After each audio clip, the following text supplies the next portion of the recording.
Hello, আসসালামু আলাইকুম। Welcome back to my channel Masuma's cooking creation. আজকে আমি আপনাদের সাথে শেয়ার করব টক ঝাল মিষ্টি কাঁচা আমের একটু রেসিপি। তার জন্য আমি এখানে আমগুলোকে স্লাইস করে কাট করে নিয়েছি সার্কেল করে। আপনারা চাইলে যে কোনো ডিজাইনে করতে পারেন, আমি এভাবে করে নিয়েছি। তারপর একটি পাতিলে এই আমের স্লাইসগুলোকে দিয়ে দিচ্ছি, দিয়ে সিদ্ধ করে নেব হাফ। তারপর এখানে 1 চামচ লবণ দিয়ে দিয়েছি, দিয়ে নেড়ে চেড়ে মিশিয়ে নিচ্ছে।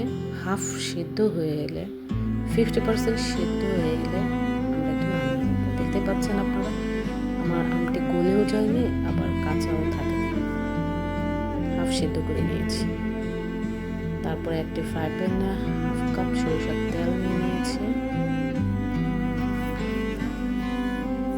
তারপর দিয়ে দিচ্ছি 3টা শুকনো মরিচ, তারপর দিয়ে দিচ্ছি গোটা জিরা। এতে করে তেলে একটা অ্যারোমা বের হবে। তারপর অ্যাড করে দিচ্ছি 1 চামচ পাঁচফোড়ন,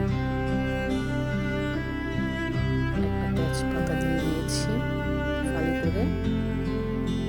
তারপরে একসাথে নেড়ে চেড়ে নিব। 1 কাপ আখের গুড় ইউজ করেছি আমি, আপনারা চাইলে খেজুরের গুড় বা চিনি ইউজ করতে পারেন। আমি এখানে আখের গুড়টা ইউজ করেছি।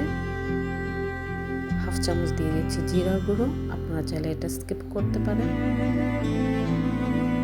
হাফ চামচ পাঁচফোড়ন গুঁড়ো দিয়ে দিচ্ছি। সরিষার পেস্ট দিয়ে দিয়েছি 4 টেবিল চামচ।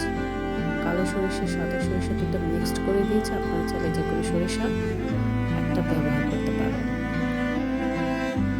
তারপর সবগুলোকে একসাথে মিক্সড করে নেব।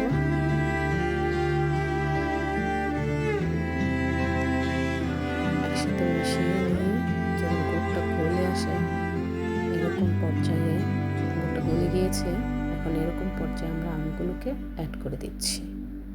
দেখতে পাচ্ছেন আমগুলো দেখতে কতটা অ্যাট্রাকটিভ হয়েছে।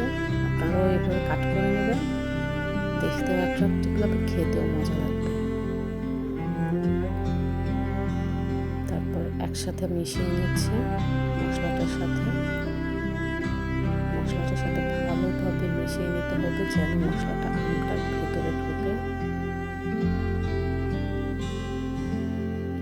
একসাথে কষিয়ে নিচ্ছি। একসাথে কষানো হয়ে গেলে তারপর এখানে দিয়ে দিচ্ছি 2 চামচ চিলি ফ্লেক্স। ঝালটা আপনাদের ইচ্ছে মতো বাড়িয়ে কমিয়ে নিতে পারেন। আমি এখানে মোটামুটি ঝাল দিয়েছি। তারপর হয়ে এলে এখানে 5 ফোড়নের গুঁড়ো অ্যাড করে দিচ্ছি। এতে করে 5 ফোড়নের যে একটা ফ্লেভার সেটা থাকবে আমে। আপনারা চাইলেও এটা ইউজ করতে পারেন। আমি এখানে ইউজ করেছি আচারের টেস্টের জন্য। তারপর একসাথে মিশিয়ে নিচ্ছি। দেখতে পাচ্ছেন আমটা কষানো হয়ে গেছে, মশলাটা ঘন হয়ে এসেছে।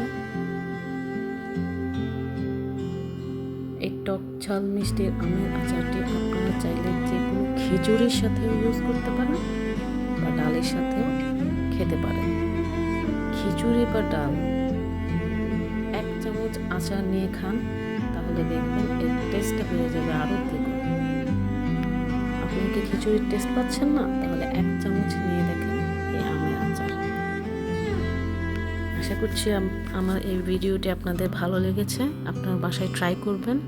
সো গাইস, ভিডিওটি যদি ভালো লাগে অবশ্যই লাইক কমেন্ট করবেন। হ্যাঁ, আপনাদের ফ্রেন্ডস আর ফ্যামিলির সাথে বিষয়টি শেয়ার করবেন। আল্লাহ হাফেজ।